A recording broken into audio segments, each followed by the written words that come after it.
resource officers have been on school campuses in Marion County for at least the last 20 years, but they were not on every campus until this year. Every campus now in our district has at least one SRO on duty, and 5 of the largest high schools have 2 on duty. As the leader here, I feel more comfortable knowing that we have an SRO stationed pretty much campus-wide now, so that the eyes and ears are there more than they were before. Having 2 SROs on campus only increases safety and the speed at which they can react to a situation. They will be on the spot very quickly if something happens, which helps protect our students, it helps protect our staff, but it helps protect them too. Sometimes we get very comfortable with our SROs and we forget that these are the men and women that put their lives on the line every day if there's a dangerous situation at our school. So that gives Deputy Long and Deputy Green an extra person there with them. So overall, it's just a safer plan for them also. Having a partner you can trust is nothing new to these 2 deputies.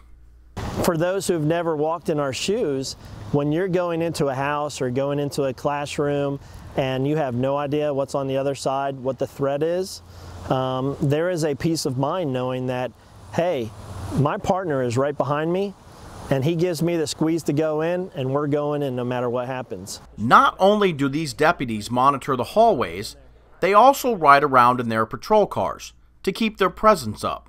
So periodically throughout the day, we'll get in our little vehicle, we'll patrol the parking lot, make sure nobody's suspicious, trying to get into someone's car that doesn't belong to them. Actually encounter the kids, make them identify where they're headed to. They say once you find a job that you love, you will never work another day in your life. Deputy Green would agree with that. There's no better job, in my opinion, at the Marion County Sheriff's Office than being a school resource officer. I was formerly a DARE officer. I was formerly a school resource officer.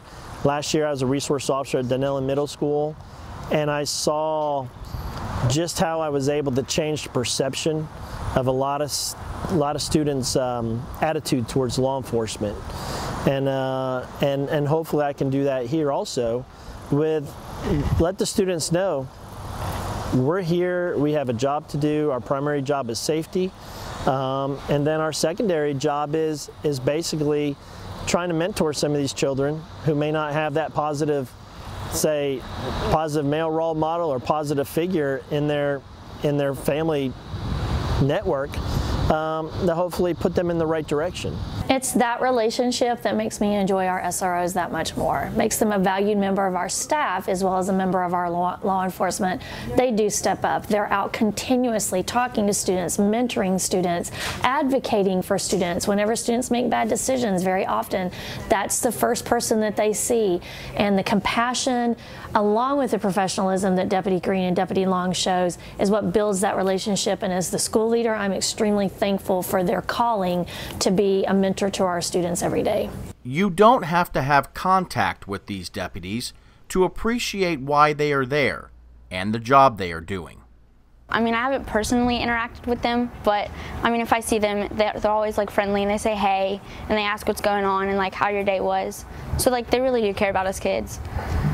So let's not forget that these school resource officers come to work every day and still hold that thin blue line. At any time, myself, Deputy Long, and the other SROs on whichever campus they're on, their job is to seek out and take care of the situation basically at any cost, whether the cost to the danger or the cost to our own lives. That's our job here on campus. The IT world is full of possibilities here at MTI, and the IT Academy is a great place to start you on a life-altering technology career path. But IT specifically, I've always liked solving problems, puzzles, stuff like that. The academies at MTI all offer their brand of learning, but what is the special ingredient that makes the IT Academy better than the rest? This class, it's almost like a family. Even the ones that aren't like working hard and everything, we're still supporting them, we're working them through everything. But we generally work together towards a common goal. Yeah, so the home network that we're going to be running off of is the one at the head of the table. Okay. So we'll get all that down. All right, well, I'm logged in. Again, some of us are working towards different subjects, but we're all working towards certifications, and people that are working towards the same ones are working together. Working as a team or individually, the IT Academy offers what is needed for industry-specific certifications and possibly a career-changing position. Well, most businesses, IT or not, they like seeing the MOS with our Microsoft certifications, but after that, it's usually career-specific, MTA and CompTIA, specifically CompTIA. I believe we can communicate now. Right here. I would boot it up if there was a power cable connected to it. Oh. We have different people in different classes, so some of them are working more towards operating systems, some towards networking, and some of us are even working towards specifically CompTIA subjects. What would be just some of the reasons that a student would look into the IT Academy at MTI for a future in the technology field? The possibilities are endless. Other than the atmosphere, it does offer really good certifications for most fields, and a lot of times you will easily get a job as soon as you're done with it.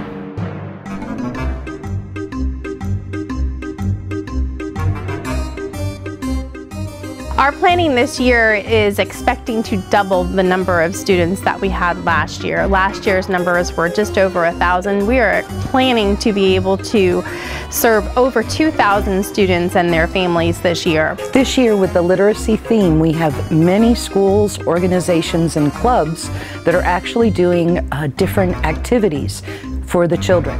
Many have make and takes where the children are coloring and making bookmarks that they get to keep. They can make scary beastie monsters with some of the books and enjoy a lot of games as well.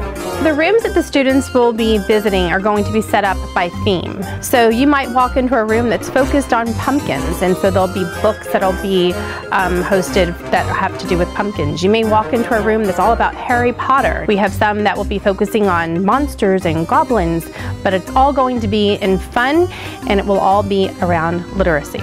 The excitement for this year's event has grown, and with that we've had to expand the area of where we are contained to. So we will be all in building 2, plus we will be outside, and then there'll be a string of schools that lead out to a community area where we are going to have a gathering area for kids to sit and read through the things that they've collected, see the treats that they've collected. It's like a fall festival with the activities in one area, but we also have another area where students do just walk through and receive different treats.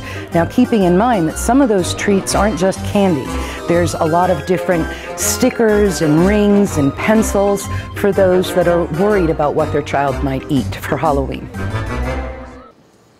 We started off our day visiting schools that had received grants for great ideas, and we picked schools based on the number of grant applications that would be funded at those schools. So we went to some of the top winning schools and surprised the teachers to let them know that their grants were going to be awarded through the Grants for Great Ideas program. Look what we have for you today, Ms. Leinenbach.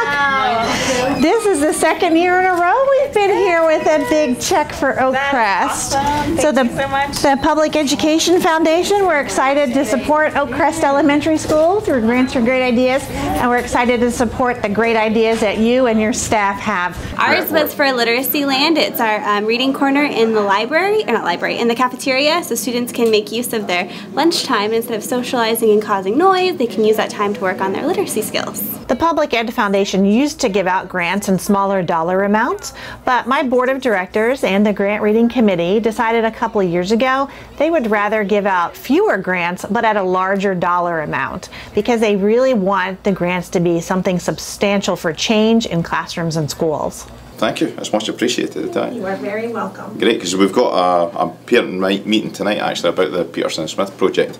So I had pending this grant, so now I can change that from italics into we've got it confirmed. This year we will fund over $110,000 in grants for great ideas. We are able to provide these grants in part through a grant provided to the Public Education Foundation of Marion County through the School District Education Foundation Matching Grant Program. Starting today, all Marion County Public Schools will serve as collection points for donations of relief supplies for victims of Hurricane Michael. Anyone can drop off donations during normal school hours through next Thursday, October 25th. Most needed items at this time are diapers, wipes, formula and baby food, personal hygiene products, and shoes. For more information and a complete list of items needed, please visit the district's website, www.marionschools.net, or contact Marion Technical College Principal Mike Kelly at 671-7200.